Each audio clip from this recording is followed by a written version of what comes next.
Story Self-Learning presents Rustum and Sohrab. Long ago there lived in Persia, now Iran, a great soldier called Rustum.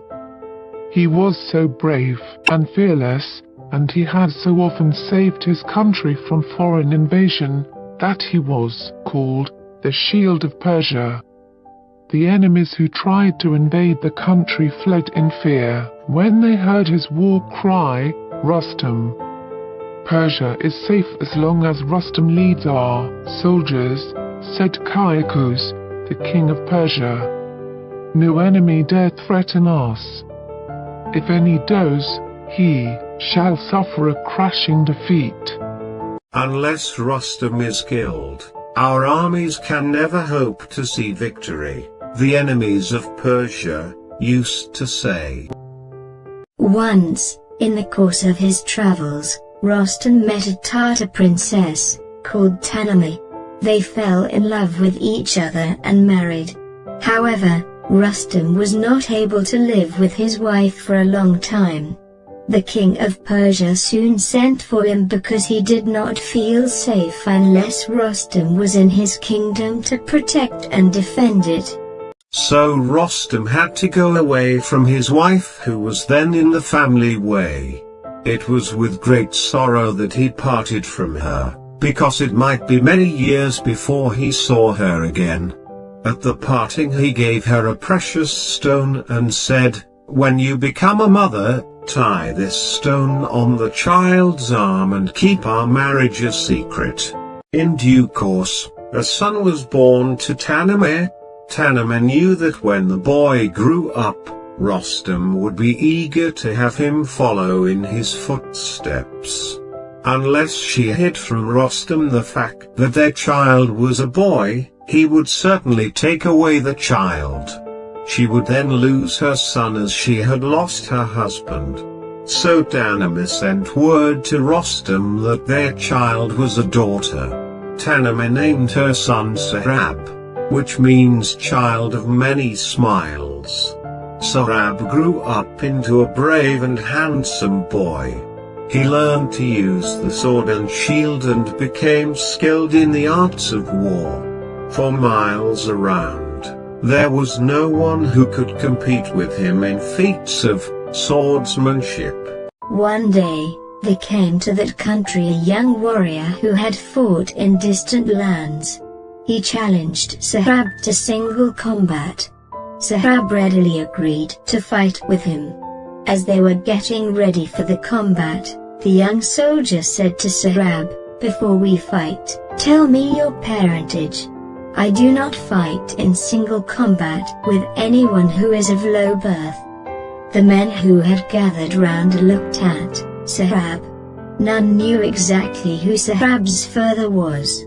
Sohrab, who did not know the secret of his birth, hung his head in shame. "We shall meet at dawn tomorrow," he said to his opponent and went away. He hurried home straight away and said to his mother, "Mother, you have hidden from me the name of my father all these years. Unless you tell me at once who my father is, you will see me dead." Then he told his mother what the young soldier had said. "I have had reason to hide the name of your father from you, my son, but I will tell you his name now," said Tanami. "You are the son of the great Rustum, the Shield of Persia." When Sohrab heard these words, his heart was filled with pride. "Rustum, I am the son of Rustum. Oh, why did you hide this from me all these years? Let me now go and announce my father's name and fight my challenger." At dawn the next day Sohrab met his challenger at the place of the combat and announced, "I am Sohrab, son of Rustum, the Shield of Persia. I accept your challenge. Are you ready to fight?" At the very sound of Rustum's name Sohrab's opponent lost courage. He hastily withdrew his challenge. Such was the fear that Rustum's name inspired. Sohrab returned home and said to his mother, "I must go in search of my father and find him. I shall set out at once." His mother begged him not to go away, leaving her alone. But finding him determined to go, she said, "How will you and Rustum know each other? Your father left me before you were born." But Sohrab was bent on going. "I'll not return," he said, "unless I find my father." "If you must go, I want to tell you something," said Tanime. "The precious stone you wear on your arm was given to me by your father. If you find him, show it to him and he will know who you are." Sohrab collected an army and marched to Persia. His purpose was not only to find his father but also to make him king of Persia, because Kaikous was an unpopular ruler. When Sohrab crossed into Persia, Kaikous sent his army to fight the invader. But the king's generals were no match for Sohrab. One after another they were killed in battle and nothing could stop Sohrab's advance. The men that escaped went to the king and said, "Great danger threatens our country. Our generals have been killed by the young soldier who led the enemy. Who is this?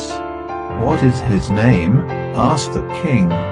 "They call him Sohrab," the men said. "He fights like a lion." "Our only hope now is Rustum." Just then, a Tartar soldier came with a message. It was from Sohrab. The message said, "I shall spare the Persian army, if your champion will fight with me in single combat." "Send for Rustum at once," said the king, when he heard the message. Rustum was at that time away, in a far-off village, staying with his father. When the king's message reached him, he took leave of his father, and hurried to see the king. The king said to him, "A great danger threatens our country. The Tartars have invaded this country. The enemy is inside our borders." Who is so rash and thoughtless that he thinks he can attack Persia?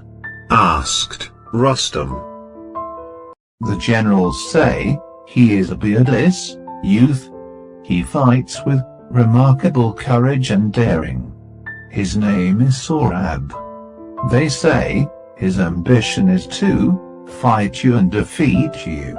He has sent word asking us to choose a champion from among us to meet him in single combat. You are our champion and savior. Will you go and fight him? But I am old, your majesty, and I have an aged father to look after." "Couldn't you find a younger man to fight this youth?" asked Rustum.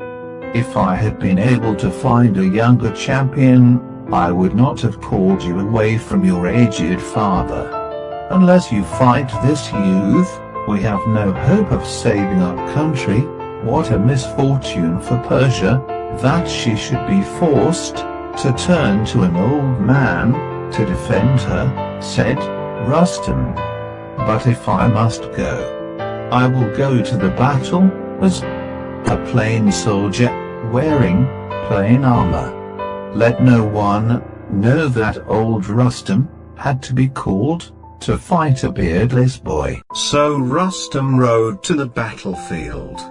One of the Persians approached him and said, "O Rustum, like thy might is this young man's.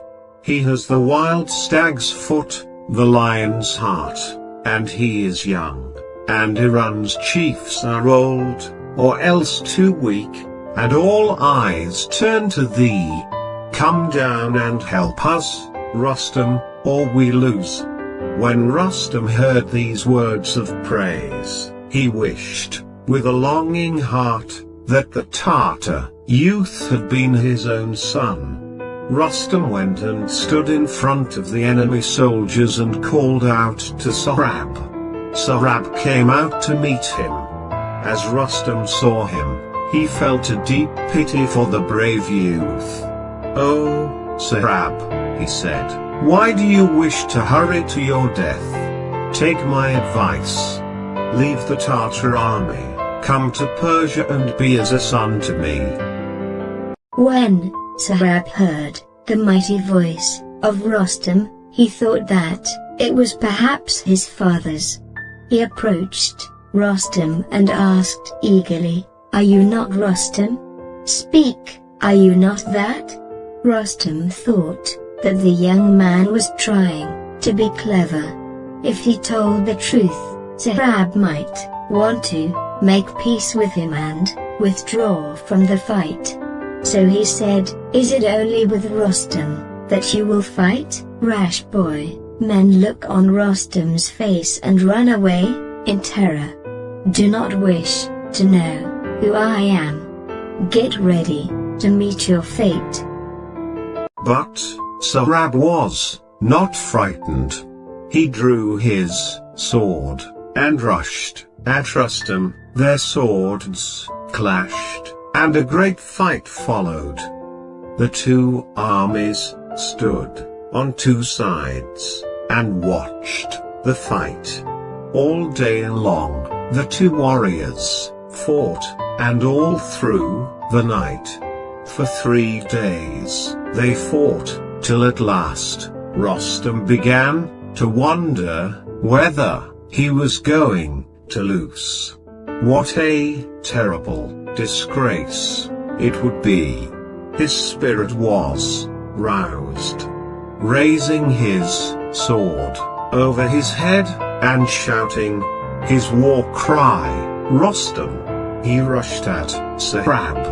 When Sohrab heard that cry, he was unnerved for a moment and dropped his shield. Rustum's sword pierced his side, and he sank to the ground. Sohrab looked up and cried, "Rustum!" Rustum stood over him and said, "Fool! You are slain by an unknown man." "No," replied Sohrab. "It is not you that has slain me, but your war cry.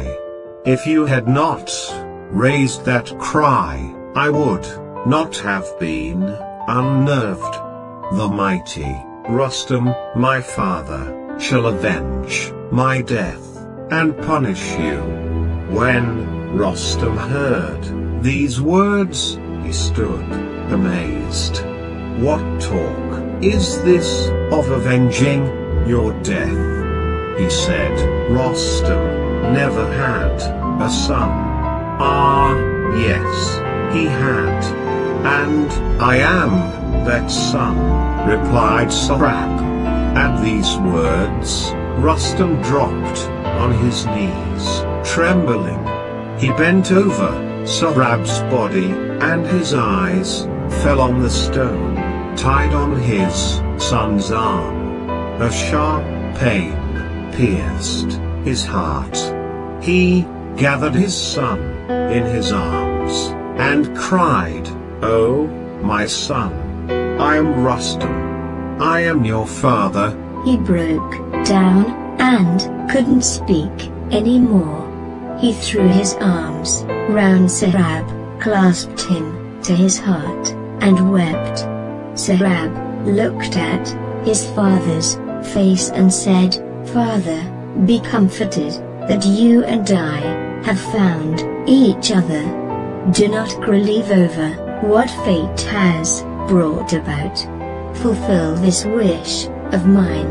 Carry me to your home and bury me there, so that people who pass by will say, Sohrab, the mighty, Rustum's son, lies here, whom his great father did in ignorance kill."